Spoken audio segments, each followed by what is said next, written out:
మనస్సుంటే భక్తి ఉంటే ఒక్క కారణం చాలు. ఏదో ఒక కారణంతో శివుని యందు మనసు రమిస్తే వాడికి సమస్తమైనటువంటి ఐశ్వర్యము కలుగుతుంది.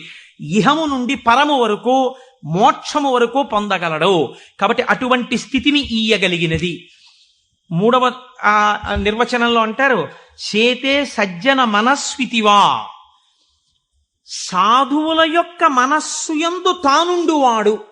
ఇప్పటి వరకు సాధువులు తమ మనస్సు శివుని యందు పెట్టారు. ఇప్పుడే స్థితి కెడతట. ఇదే భృంగీచ్ఛా నటనోత్కట కరిమదగ్రాహీ స్ఫురన్మాధవా హ్లాదో నాదయుతో మహాసితవపు పంచేషు బాణాధృత సత్పక్ష సుమనోవనేషు నపునః సాక్షాన్మదీయే మనో రాజీవే భ్రమరాధిపో విహరతాం శ్రీశైలవాసీ విభుహో అని పిలుస్తారు శంకరాచార్యులు వారి శివానంద లహరిలో. లోపల ఉండేటటువంటి హృదయ పద్మము పరిశుద్ధ